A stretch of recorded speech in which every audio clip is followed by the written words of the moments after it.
안녕하세요, K입니다. 오늘 제가 가져온 책은 먹고 단식하고 먹어라입니다. Eat, Stop, Eat 이네요. 글로벌 건강 트렌드, 간헐적 단식. 무려 2013년 SBS 스페셜에서 간헐적 단식의 해법으로 제시했었던 바로 그 책인데요. 브래드 필론, 이분이 바로 간헐적 단식의 거의 선구자 역할을 한 분이죠. 이거를 대중화하신 분이에요. 브래드 필론, 이 저자는 피트니스와 영양 덕후예요. 어릴 때부터 자기주도 학습을 했던 거예요. 너무 웃겨요. 간헐적 단식 분야를 선도적으로 개척해온 영양학 전문가라고 합니다. 10살 나이에 헬스 잡지를 사모으고 16살 때부터는 임상 영양 학회지를 읽는 등 전생에 걸쳐 피트니스와 영양 분야에 깊은 관심을 가져왔다고 합니다. 이만한 영양 덕후, 피트니스 덕후가 어디 있겠습니까? 또한 그는 보디빌딩 대회와 엽기 대회에서 수상한 경력도 가지고 있대요. 결국 그는 대학에서도 자신이 좋아하는 학문을 또 연구했던 거죠. 응용 영양학을 공부해서 수석으로 졸업했다고 합니다. 대학을 졸업하자마자 세계적인 스포츠 보충제 회사의 리서치 애널리스트로 채용되었고요. 거기에서 6년 동안 일하면서 승진해서 기밀 정보를 관리하는 중책을 맡았다고 합니다. 근데 거기에서부터 그는 비밀을 알게 됐던 거죠. 자, 그런 얘기가 나오는데요. 저와 함께 하시면서 이 책을 읽어볼게요. 구독과 좋아요, 알림 버튼 해주시면요. 제가 힘이 납니다. 자, 한번 읽어볼까요? 저자는 이렇게 밝힙니다. 이 책이 처음 출간됐던 2007년 무렵에는 건강과 피트니스에 대한 사람들의 생각이 자신이 이 책에서 주장하는 것과 어마어마하게 차이가 있었대요. 그때 당시에는, 그리고 지금도 사실은 이 개념을 모르는 사람들은 식사를 엄격하게 통제하고 불굴의 의지로 줄기차게 운동하는 것이 다이어트에 필수적이라고 믿고 있었던 거죠. 거기에 생활 방식을 철저히 바꿔야 한다는 믿음까지 가세해 사람들은 건강과 영양에 대한 강박증에 시달렸다는 거죠. 그런 이유로 사람들은 살을 빼는 것이 무지막지하게 어렵고 장기적으로 날씬한 몸매를 유지하는 것이 일생을 바쳐야 할 혹독한 수련의 과정이라고 생각하고 있다는 거죠. 저도 좀 그렇게 느꼈던 것 같은데, 그래서 2007년 당시에 극도로 세세한 식단 구성과 한치의 오차도 허용하지 않는 식사량의 조절 없이도 체지방을 줄일 수 있다는 얘기를 늘어놓으려치면 모두들 불신의 눈길을 던지고 심하게는 적대감을 드러내기도 했다고 합니다. 보다 간단한 해결책이 있다는 사실에 귀를 기울이거나 마음을 열려는 사람이 거의 없었대요. 저도 사실 간헐적 단식에 대한 책을 읽기 전까지는 이런 마음이었죠. 다이어트는 해마다 수십억 달러의 이윤을 남기는 실로 거대한 산업이다. 먹고 단식하고 먹어라. 이 책이 다이어트 업계에 충격파를 던지리라는 예상은 쉽게 할 수 있었다고 합니다. 내 주장을 방어하느라고 많은 시간을 보내야 할 것이 분명했다고. 예상은 빗나가지 않았다. 새로운 급진적 개념에 이목이 쏠리고 전문가들 사이에서 날카롭게 의견이 갈리는 것은 정해진 수순이었다. 하지만 간헐적 단식의 수용을 위한 싸움이 예상만큼 힘겨운 언덕길은 아니었대요. 깎아내림이나 반대가 없었던 것은 아닌데요. 과학 분야의 수많은 전문가들이 나의 제안이 얼마나 간단하고 효과적인 방법인지 금세 알아차리고는 철저하고 논리적인 과학적 증거로 뒷받침해 주었다고 합니다. 그래서 엄청나게 충격파를 던지기는 했지만 결국 각 분야의 수많은 전문가들이 철저하고 논리적인 과학적 연구를 하면서 오히려 과학적 증거로 뒷받침해주는 결과가 되었다는 거죠. 단 3년이라는 짧은 기간 동안 간헐적 단식은 잡음 많은 비주류 다이어트 비법에서 이제 모두가 인정하는 다이어트 방법으로 변모해 의사, 다이어트 전문가, 그 외의 건강 전문가들의 지지를 받게 됐다고 합니다. 사람들은 처음에는 황당하네, 말도 안 돼, 그렇게 하다가 나중에는 다 이렇게 과학적 증거들이 여기저기에서 다 쏟아져 나오니까 맞아, 정말 그런 것 같아. 내 말이 그 말이라고. 이 단계, 바로 수용 단계에 접어들었다는 거죠. 자, 이 책에 어떤 것들을 얘기하고 있는지 목차를 한번 살펴볼까요? 파트 1에는 배고픔이 사라진 시대, 단식은 새로운 무엇이 아니라는 거죠. 항상 있어 왔던 거고요. 만복과 공복의 균형이 필요하다. 바로 만복과 공복. 우리 몸은 항상 이 두 가지 상태라는 거예요. 먹고 있느냐, 먹지 않느냐. 이 상황인데 이것만 제대로 알아도 우리는 여기저기에 현혹되지 않고도 우리 몸의 건강과 건강한 다이어트를 실현해 나갈 수 있다는 거죠. 파트 2에는 단식을 둘러싼 갖가지 오해에 대해서 이야기하고 있습니다. 우리는 단식에 대해서 너무나 오해했습니다. 간헐적 단식, 이따금씩 단식을 하는 건데요. 바로 단기 단식이거든요. 우리 몸이 얼마나 이 단기 단식을 필요로 하는지, 그렇지만 우리는 우리 몸을 너무너무 먹는 걸로 혹사했던 거죠. 너무 먹어요. 너무 자주 먹고요. 먹었는데 또 먹어요. 저도 이거를 보고 내 몸에 대한 이해, 이거를 더 잘하게 됐던 거죠. 그래서 얼마나 간단해요. 우리는 이제 만복과 공복을 제대로 아는 게 중요한 거예요. 그 두 가지에 대해서 제대로 알고 균형을 이루는 게 필요한 거죠. 파트 3에는 간헐적 단식의 필요성에 대해서 나옵니다. 간헐적 단식이 왜 좋은지 여기 쭉 이렇게 나와 있어요. 이따가 좀 더 자세하게 얘기해 보겠습니다. 파트 4에는 간헐적 단식이 제한하는 라이프 스타일에 대해서 이야기하고 있습니다. 저는 이제 간헐적 단식을 이제 다이어트 비법이 아닌 라이프 스타일로 받아들이고 있습니다. 저도 수용 단계에 있는 거예요. 근데 제대로 실행하기 위해서 제가 제대로 이해하는 게 필요했기 때문에 다양한 관점에서 말하는 것들을 읽어보고 거기에서 여러분들과 이제 하나씩 나누고 있는 거예요. 들어가면서 우리는 이제 이것에 대해서 알아야 합니다. 전문 보디빌더를 예를 들어서 설명을 해줬는데요. 보디빌딩 대회에서 결승에 진출한 두 그룹의 보디빌더가 있대요. 온몸에 핏줄이 붉어졌고 까무잡잡한 피부는 기름칠로 반들반들하며 체지방은 제로에 가까운 거죠. 한 그룹은 1950년대와 1960년대 보디빌더들이고요. 다른 한 그룹은 1990년대 이후의 보디빌더들인 거예요. 근데 이들은 딱 보면 보디빌더 같은 비현실적인 어떤 체지방량, 근육량을 가지고 있는데 두 집단의 식단은 달랐다고 합니다. 예전에 1950년대, 60년대 보디빌더들은 지방 함량이 적고 탄수화물이 많고 단백질이 적절한 수준으로 들어있는 식단을 이용해서 몸을 만들었고요. 1990년대 이후의 보디빌더들은 지방이 적당량 들어있고 탄수화물이 적고 단백질은 매우 많은 식단을 이용해서 몸을 만들었다고 합니다. 두 집단의 영양 계획은 전혀 달랐다는 거죠. 그런데도 어쨌거나 체지방 수치는 상상할 수 없을 만큼 낮다. 제 남편 같은 경우도 이런 보디빌더도 전혀 아닌데 근육량은 비현실적으로 많아요. 거의 제 몸무게보다 많거든요. 체지방량은 엄청 귀여워요. 굉장히 낮아요. 이렇게 시대에 따라 보디빌더들은 하루에 6끼를 먹기도 12끼를 먹기도 했다라는 거죠. 제가 이전에 소개해드린 아놀드 홍도 이렇게 아주 철저한 식단 관리를 하면서 20년간 몸이 산성화됐던 거예요. 그래서 불면증, 근육통이 엄청나게 심했대요. 20년 동안 몸을 그렇게 혹사시켰기 때문에 결국 회복하는데 5년 정도의 시간이 필요했었다고 합니다. 한의원만 약 16년간 무려 1800회 정도를 다녔다고 했거든요. 주 2회 정도 다닌 거예요. 근데 간헐적 단식 100일 다이어트를 시도해보고 그것을 삶의 라이프 스타일로 정착시키면서 회복하는 데 시간을 필요로 했긴 했어요. 그리고 2018년 3월부터는 전혀 갈 일이 없었다고 합니다. 병원에 갈 일이 없어지는 거예요. 보디빌더들이 제각기 다른 방식의 다이어트를 통해 몸매를 만들 수 있었던 이유는 간단하다. 짧은 기간 동안은 어느 다이어트든 효과가 있어서다. 다이어트 방법만 2만여 가지의 방법이 있대잖아요. 근데 유지어터는 0.2%에 불과하다고 하잖아요. 짧은 기간 동안에 어느 다이어트든 다 효과는 있어요. 그런데 요요가 와서 망정이지. 요요가 오지 않고 이렇게 혹독하게 관리를 한다 하더라도 우리 몸이 서서히 망가질 수 있다는 거죠.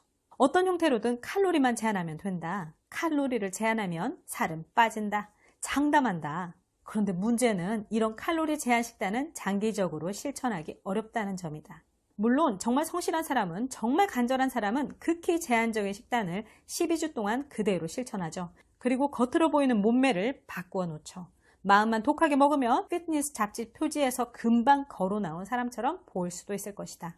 또한 극소수의 사람들은 이런 생활을 몇 년이고 지속할 수 있다. 하지만 보통의 사람이 이런 식의 식사를 오랫동안 하기에는 무리가 있습니다. 지나치게 제한적이고 그 때문에 일상생활이 매우 불편해지기 때문이죠. 그런데 이런 장기적인 식단 제한이 체중 감량의 필수 요건이 아니라면 어떨까? 장기간의 식사량 제한이나 계획적인 식사나 보조제나 음식 종류를 제한하지 않고도 건강을 유지하고 체중을 줄일 수 있다면 어떨까? 나는 수년간의 연구와 강의활동, 스포츠 보조제 업계에 종사했던 이력, 영양에 대한 집착을 통해 발견하게 된 사실을 이제부터 여러분과 나누려고 한다. 내가 대부분의 다이어트 식단이 불필요하고 지나치게 제한적이고 나아가 장기적으로 실현하기에 너무 복잡하다고 생각하는 이유를 알려주겠다. 또한 대부분의 다이어트가 주장하는 복잡한 계획, 규칙, 공식 같은 게 없어도 체중을 줄이고 줄인 체중을 유지할 수 있는 최고의 식생활 방법을 알려주겠다. 솔직히 나는 간헐적 단식을 다이어트 방법으로 생각하지 않는다. 이것은 칼로리를 제한하면서도 궁극적으로 하나의 라이프 스타일로 자리 잡을 수 있는 식사법이다. 이 모든 일은 어떻게 시작됐냐면요. 2006년 5월에 스포츠 보조제 업계에서 발을 떼게 됐는데 감정이 나빠서 나온 것도 아니었다라고 해요. 그런데 그 일을 완전히 포기하려는 생각은 없었는데 단지 새로운 일을 하고 싶었을 뿐이라고. 대학을 졸업하자마자 세계적인 스포츠 보조제 회사에서 리서치 애널리스트로 채용됐다라고 했잖아요. 그 뒤 6년간 회사의 기밀 정보를 관리하는 업무를 수행했고 연구 개발 부서의 내부 거래 담당자였던 거였는데요. 불행히도 이것이 문제의 시작이었다고. 자신의 업무 중에는 보디빌딩과 피트니스 잡지를 검토하는 작업도 포함되어 있었고 매달 시중에 나와 있는 잡지를 1위부터 10위까지 정독해야 했다고 합니다. 끊임없이 최고라고 최신이라고 말하는 다이어트 방법에 관해 읽었다고 해요. 근데 다들 최고라고 하고 막 이러다 보니까 자신의 객관적인 시선을 잃어버리게 되고 거짓되고 과장된 문장에 속아 넘어가게 됐다는 거죠. 그러면서 2006년 6월에 저자는 이 일을 하면서 한 가지 재미있는 사실을 깨달았다고 합니다. 어떤 주장이 반복해서 등장하고 사람들이 웬만큼 그 주장을 받아들이게 되면 그게 아무리 엉터리 주장이라고 해도 진리가 된다는 사실이었다고 합니다. 똑같은 거짓말을 1000만 번 한다고 해도 그것이 진실이 될 수는 없다라는 얘기는 적어도 식품업계에서는 절대로 들어맞지 않았다. 결국 그는 손을 떼게 됐다고 합니다. 대신 체중 감량의 진정한 법칙이 무엇인지 알고 싶었던 거죠. 건강, 신체적 에너지, 체중 감량을 위해 정말 무엇을 어떻게 먹어야 하는지 알고 싶었다. 그러면서 그만의 퍼스널 독서 대학이 시작된 거죠. 그러면서 이 책을 쓸 수 있게 됐던 거죠. 이제 우리는 이 책을 통해서 다 까먹어도 이것만은 정확하게 알아야 합니다. 만복과 공복입니다. 이 두 가지만 잘 이해하고 균형을 맞추는 라이프 스타일을 만들어 간다면 우리는 이 책에서 아주 중요한 핵심 가치를 얻게 되는 거죠. 영양학적 관점에서 봤을 때 인간은 음식을 먹거나 안 먹거나 둘 중 하나의 상태에 있다고 합니다. 이 얘기를 굳이 반복하는 이유는 우리가 음식을 먹으면 그 음식에서 나온 칼로리를 저장하거나 또는 저장된 에너지를 사용하거나 둘 중 한 가지만 할 수 있다는 사실인데요. 음식에서 나온 에너지는 지방과 글리코겐의 형태로 저장된다고 합니다. 탄수화물의 체내 저장 형태인데요. 우리 몸은 먹을 것을 구할 수 있을 때 음식을 먹고 먹을 것이 없을 때는 지방으로 저장해둔 칼로리를 사용하도록 설계되어 있는 거죠. 그래서 우리가 선택할 수 있는 것은 이 두 가지 뿐이에요. 만복, 공복. 만복은 음식을 먹고 칼로리를 저장하고요. 공복은 음식을 먹지 않고 칼로리를 소모하는 거죠. 뭐라고요? 만복은 음식을 먹고 칼로리를 저장하고 공복은 음식을 먹지 않고 칼로리를 소모한다고. 그런데 우리는 하루 중 20시간을 만복 상태로 보낸다고 합니다. 우리는 계속해서 먹고 저장하기만 하는 거예요. 칼로리를 사용할 기회를 주지 않는 거죠. 만복과 공복의 균형을 되찾기 위해서는 오랜 시간 더 먹어온 것만큼 덜 먹는 시간을 거치는 수밖에 없다고 합니다. 자, 이제 우리는 단식에 대한 오해를 좀 풀어야 합니다. 저도 갖고 있었던 오해거든요. 단식에 대해 당신이 알고 있던 모든 것을 잊어라. 인터넷을 뒤져보면 단식에 반대하는 잘못된 정보를 입이 떡 벌어질 만큼 많이 찾아낼 수 있다고 합니다. 하지만 우리 몸은 단식하도록 만들어졌다. 거의 모든 지역과 문화에서 오늘날까지 어느 정도의 단식을 의식의 일부로 실천하고 있으며 체열이 필요한 대부분의 과학 연구에서도 피실험자에게 단식을 요구한다. 하지만 이 단식이라는 정보를 받아들일 때는 세심한 주의가 필요하죠. 우리는 단식에 대한 잘못된 정보들을 많이 가지고 있습니다. 단식이 대사를 망친다. 단식은 영양소 결핍을 유발할 뿐 아니라 식습관 개선에 아무런 도움이 되지 않는다. 굶어서 줄인 체중은 전부 근육에서 빠진 것이다. 굶어서 줄어든 체중은 수분이 빠진 것이다. 5시간마다 먹지 않으면 간에서 포도당이 배출돼 인슐린 폭등을 유발함으로써 먹지 않고도 살이 찌게 된다. 등등등. 저도 이렇게 생각했었는데. 근데 그러다가 단식에 대해서 굉장히 또 좋은 정보들을 또 접하게 됩니다. 그러면서 어떤 사람들은 또 다이어트를 시도해요. 우연히 단식을 선택하고 어느 정도 성공을 거두어요. 그런데 곧 단식을 문제시하는 광고 공세에 넘어가 단식은 나쁜 것이고 잘못된 것이라는 생각을 갖게 된 뒤에 단식을 포기하고 만다라는 거죠. 왠지 내가 지금 겪고 있는 게 단식 이것 때문인 것 같아. 그런데 가만히 생각해 보세요. 마케팅의 시각으로 보면 단식은 지루합니다. 한마디로 돈이 안 됩니다. 마케팅에 활용할 만한 매력적인 구석이 전혀 없고 식품 회사의 손익 계산에도 도움이 되지 않는다. 요즘 같은 시대에는 다이어트에도 눈길을 끄는 미끼가 있어야 한다. 뭔가 남다르고 특별하게 보일 만한 게 필요하다. 그러려면 어떤 특별한 식사법이 있어야 한다. 하지만 특별한 단식법이란 도무지 존재할 수가 없다. 진실을 얘기해 주겠대요. 진실을 이야기하자면 다이어트는 미끼 같은 게 있어야 효과를 발휘하는 것이 아니다. 다이어트는 방법이 단순할수록 장기간 체중 감량 상태를 유지할 확률이 높아진다. 그래서 저자는 여차저차 해서 간헐적 단식이 왜 우리에게 필요한가? 간헐적 단식, 즉 단기 단식이 우리에게 필요한 이유에 대해서 이렇게 결론을 내렸습니다. 간헐적 단식이 주는 이점이 이렇게 많습니다. 빠르게 이 결론들을 살펴보면 체지방 및 체중을 감소시키고요. 근골격량을 유지합니다. 혈당 수치도 감소시키고요. 인슐린 수치를 감소시키고 인슐린 민감도를 증가시킵니다. 지방을 분해하고 지방 산화를 증가시키고요. 글루카곤 수치를 증가시키고 성장 호르몬 수치도 증가시키고 식사 관련 스트레스를 감소시키고요. 만성적인 전신염증을 감소시킵니다. 그렇게 간헐적 단식을 통해서 우리 몸속의 세포를 청소할 수 있습니다. 인슐린은 우리 몸에서 가장 중요한 호르몬 중 하나인데요. 모든 영양학, 의학, 생리학 교과서가 인슐린이 신체 생리에 미치는 영향을 적어도 한 챕터 이상을 다룰 정도라고 합니다. 음식을 먹을 때마다 혈액 내 인슐린 농도는 높아지는데요. 특정 영양소가 다른 영양소보다 인슐린 농도를 더 높이기도 한다고 합니다. 일례로 단백질과 탄수화물은 인슐린 농도에 지방보다 훨씬 큰 영향을 미치고요. 우리가 먹는 거의 모든 음식에는 최소한 2가지 이상의 영양소가 들어있기 때문에 칼로리를 함유한 음식이면 무엇이든 인슐린 수치를 높이는 작용을 한다고 합니다. 이처럼 인슐린의 양이 증가하면 영양분이 체내에 저장되는데요. 인슐린은 음식에서 나온 에너지를 지방과 글리코겐 형태로 저장하라는 1차 신호인 셈이라고 합니다. 인슐린은 혈액 내의 포도당을 빼내 지방과 근육세포로 이동하도록 촉진한대요. 이제 우리가 기억해야 될 거는 인슐린 수치가 높으면 인체는 저장 모드로 들어가게 되고 인슐린이 상승하면 저장된 지방들은 유출되지 않는다는 거죠. 그래서 반드시 기억해야 할 점은 인슐린 농도가 높으면 체지방은 절대로 없어지지 않는다는 거죠.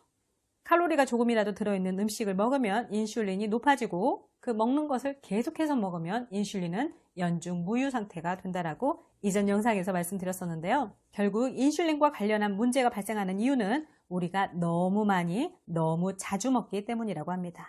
그 중에서도 인슐린 수치를 완전히 높이는 것은 탄수화물과 당분이라는 거죠. 그래서 이렇게 인슐린 수치가 만성적으로 높은 상태, 인슐린이 연중 무효인 상태를 유지하면 인슐린 저항성, 당뇨병, 염증, 심혈관계 질환, 그리고 몇 가지 종류의 암을 유발할 수 있다고 얘기합니다. 한 연구에 따르면 72시간 동안 단식한 사람들을 관찰한 결과 인슐린 수치가 극적으로 떨어져 최초 수치의 절반도 되지 않는 수준에 도달했다고 해요. 더욱 인상적인 것은 이러한 감소의 70%가 단식 후 24시간 이내에 발생했다는 사실이라고 합니다. 다시 말해 24시간 단식, 즉 하루 단식인 거죠. 저탄수화물 다이어트나 소량을 자주 먹는 다이어트처럼 인슐린 조절을 기반으로 한 다른 다이어트에 비해 훨씬 큰 폭으로 인슐린을 감소시킨다고 합니다. 결론적으로 인슐린 수치를 낮추는 가장 좋은 방법은 단기 단식인 거라고. 이렇게 표로 보면 인슐린 수치 감소의 70%가 단식 후 24시간 이내에 발생한다는 거죠. 24시간 단식으로 우리 몸은 만복 상태에서 공복 상태로 전환하고 이때 지방 분해 및 지방 산화, 지방 연소를 말하는데요. 그것이 대폭 증가한다고 합니다. 간단히 말해서 우리가 단식할 때 우리 몸은 지방 저장을 멈추고 지방을 소모하기 시작한다는 거죠. 예전에는 음식에 대한 유혹이 별로 없었기 때문에 이런 공복 상태를 유지하는 것이 아주 쉬웠겠죠. 아니 그냥 생활화됐던 거죠. 그런데 지금은 어떻습니까? 그냥 눈만 돌리면 다 먹을 것이 천지잖아요. 또 먹고 싶은 것이 천지잖아요. 또 식사도 아닌데 달달한 것들이 천지잖아요. 그렇게 우리는 거의 하루 종일 인슐린이 대사를 지배하는 상태에 있게 될 수가 있다는 거예요. 그래서 우리는 확실한 공복 상태, 단기 단식의 상태를 일상에 넣지 않으면 우리는 거의 하루 종일 인슐린이 대사를 지배하는 상태에 이르게 할 수 있습니다. 이렇게 나의 인슐린을 연중 무유 상태로 두지 않으려면 일상에 단식을 도입하는 건데요. 우리 몸은 인슐린의 대사 지배와 글루카곤의 대사 지배 사이에서 자연스러운 균형을 이 단식을 통해서 회복할 수 있다는 거죠. 그리고 아놀드 홍도 이런 간헐적 단식을 통해서 오히려 근육량이 더 증가했다고 했거든요. 그 이유를 좀 살펴보면 단식을 했을 때 나타나는 성장 호르몬의 변화 양상은 대단히 중요한데요. 만복과 공복의 음양관계에서 공복 상태를 지배하는 호르몬은 글루카곤이 아닌 성장 호르몬이라는 주장도 있다. 성장 호르몬이 지방 연소를 유발하고 근육량을 보존하기 때문이다. 다시요. 우리 몸의 음양관계를 이렇게 인슐린, 성장호르몬, 태극무늬 상태로 보자면 만복일 때는 인슐린이 대사를 지배하고 공복일 때는 성장호르몬이 대사를 지배한다는 거죠. 성장호르몬은 성장기에 있는 자녀들에게만 중요한 게 아니라 우리 모두에게 다 중요한데요. 노화 과정에도 관여합니다.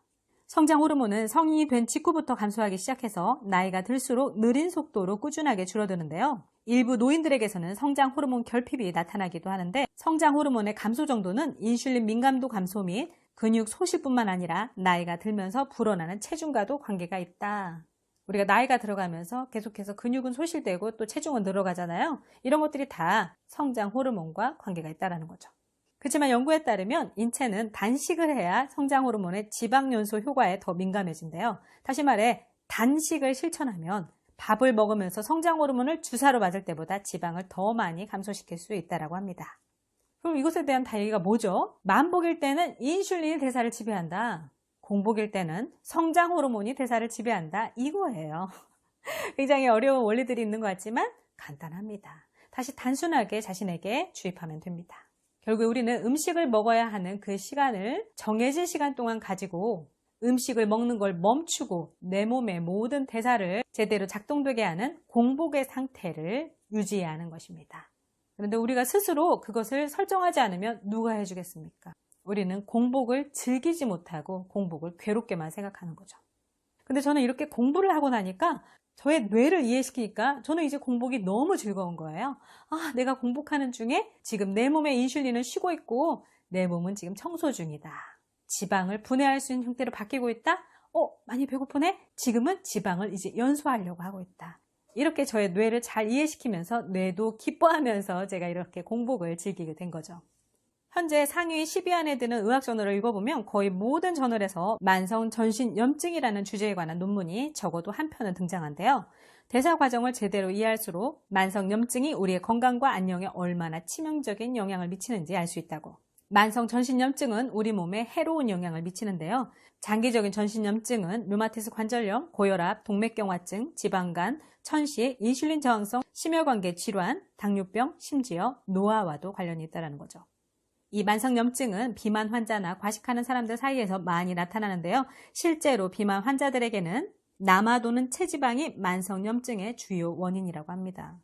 이런 모든 것들을 생각해 볼 때 단식은 체중 감량을 위한 최선의 무기일 뿐만 아니라 만성염증에 대처해 인간의 수명을 연장하기 위한 가장 손쉬운 무기이기도 하다고. 이렇게 간헐적 단식을 통해서 우리의 세포는 깨끗해지는 작용을 하게 되는 거죠. 공복의 상태를 우리 몸에 선물함으로써 세포가 깨끗해질 수 있는 시간을 주는 거예요. 또 스스로 회복할 수 있는 시간을 주는 거죠. 간헐적 단식하면 이제 여러분들이 접하게 되는 여러 가지 용어들이 많이 등장하거든요. 저탄고지 이런 것들도 다 여기에 연결되는 거고요. 그러면서 자가포식이라는 용어도 접하게 됩니다. 자가소화작용이라고 하는데요. 영어로는 autophagy예요. 어토파지 이렇게 불리는데 이거는 독특한 체내 작용을 하는데요. 자가포식, 즉 자가소화작용은 손상을 입었거나 결함이 있는 세포들을 체내에서 분해하는 과정인데요. 인체의 내적 보수 시스템인 거죠. 회복 시스템인 거예요. 우리 몸은 우리 스스로가 자가 보수할 수 있는 그런 시스템을 이미 갖고 있었던 거죠. 근데 그것을 제대로 활용하지 않고 약을 먹고 다른 것들이 현혹돼서 돈 쓰고 뭐 쓰고 이렇게 하다 보니까 우리는 우리 스스로가 갖고 있는 힘을 제대로 사용하지 않고 있는 거죠. 이 놀라운 자가보수 시스템은 우리의 몸에 손상을 입었거나 제대로 기능하지 못하는 세포 내 부위를 찾아내서 처리해 준다고 합니다. 이 용어는 그리스어에서 유래된 말인데요. 오토, 자동인 거죠. 파지, 먹는다라는 의미래요. 자동으로 먹는 거예요. 자동으로 자신을 먹는 거죠. 다시 말해서 자가포식으로 세포를 유지하거나 청소하는 방법이며 손상된 부품을 새로운 부품으로 대처하는 과정에서 매우 중요한 첫 단계에 해당한다는 거죠. 즉 성장과 회복이 이루어지기 전에 해결해야 하는 내부 정리정돈인 셈이라고 합니다. 근데 음식물 섭취가 바로 이 자가 소화작용을 방해한다고 해요. 그래서 배가 터지게 먹는 거, 이런 것들이 자가 소화작용에 부정적인 영향을 끼치는데요. 이것만이 아니라 단식 중간에 아주 조금이라도 또 음식을 먹으면 단식 덕분에 증가했던 자가 소화작용이 또 무뎌지게 된다고 해요. 그래서 아주 소량이라도 단식을 했던 것이 무효로 끝나버리게 된다는 거죠. 그래서 우리는 평소에 음식물 섭취를 통해서 성장을 도모하고 간헐적 단식을 통해 인체를 복구, 유지, 청소하는 자가 소화작용을 진행하면 자가 포식, autophagy, 이거를 진행하면 신체 균형을 회복할 수 있다는 거죠. 이를 통해 몸과 마음이 회복되는 거예요. 이를 통해 암이나 알츠하이머처럼 생명을 위협하고 신체 능력을 박탈하는 질병을 예방할 수 있다는 겁니다. 또 근육량이 줄어들거나 기능이 저하되는 상황도 예방할 수 있다고 합니다. 간헐적 단식은 다이어트 프로그램이 아니다. 라이프 스타일이라고 말씀드렸죠. 간헐적 단식은 생활 속의 짧은 단식과 근력 운동을 배열하는 작업이며 탄탄한 영양학적 근거에 뿌리를 둔 삶의 방식이다. 라이프 스타일이다. 생활 속에서 일주일에 한두 번 24시간 동안 먹기를 쉬고 두세 번가량 근력 운동을 하는 리듬을 받아들이는 것이다. 이 책은 일주일에 한두 번 24시간 동안 단식하는, 자가 포식하는 그 공복을 주는 것을 얘기하고 있는데요. 이것만이 아니라 16대 8, 18대 6 이런 비율로 해서 자신에게 가장 맞는 방법으로 최적화시키는 게 더 중요한 것 같습니다. 바로 16시간은 공복의 시간, 8시간은 만복의 시간으로 세팅을 하는 거죠. 우리 몸에 확실한 공복의 시간을 주는 거죠. 우리 일상에 확실한 공복의 시간대를 설정하는 거죠. 근데 잠자는 시간까지 다 포함되어 있기 때문에 간헐적 단식이 상당히 단순합니다. 저녁 6시 정도까지 식사를 마쳤다면 그 다음날 오전 6시만 돼도 12시간이 그냥 훌쩍 지나가는 거고요. 10시에 첫 식사를 하는 브렉퍼스트를 가진다고 할 때 16시간의 확실한 공복이 쉽게 만들어질 수 있는 거죠. 그래서 결국 이 원리는 정말 새로운 게 아니에요. 우리가 저녁에 식사를 하지 않는 것, 일찍 식사 시간을 마치는 것, 중간중간에 군것질을 하지 않는 것, 이런 원리들, 그런 상식들이 사실은 가장 중요했던 원리였던 거죠. 그리고 간헐적 단식의 어마어마한 장점 중에 단식 중에도 음료수를 마실 수 있다는 점인데요. 칼로리가 없는 음료라면 단식 중에도 아무런 제한 없이 마실 수 있다. 단식 중 마실 수 있는 음료의 예를 들어보면 블랙커피, 홍차, 녹차, 허브차, 물, 광천수, 다이어트 탄산수 이런 정도 칼로리가 없는 음료에 한해서 마실 수 있다는 거죠.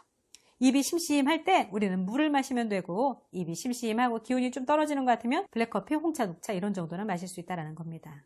그래서 아놀드 홍도 간헐적 단식을 10시간 정도로 출발을 해서 1시간씩 늘려가는 게 중요하다고, 자신에게 맞게 늘려가는 게 중요하고 자신이 너무 힘들 때까지 하면 또 심리적으로 굉장히 또 안 좋은 영향이 있죠. 그래서 그렇게까지는 하지 말라고, 또 성장기에 있거나 임신, 수유 중이거나 어떤 지병을 가지고 있다면 이 간헐적 단식을 그냥 해서는 절대 안 되겠죠. 저는 아이에게도 아침 식사라든가 이런 것들은 다 원래대로 주긴 하는데 다만 아이에게 적용하는 간헐적 단식 개념은 중간중간에 달달한 그런 간식 같은 걸 주지 않는 것. 중간중간에 배고플까봐 칼로리를 막 아무거나 이렇게 주거나 이럴 때 있잖아요. 그런 것들을 아무 때나 그냥 주는 거는 이제 하지 않고 있습니다. 시간을 정해서 그 시간대에만 먹게 하도록 하는 것. 아무 때나 그냥 달달한 음료 먹고 아무 때나 간식 먹고 이런 것들을 이제는 하지 않고 있습니다.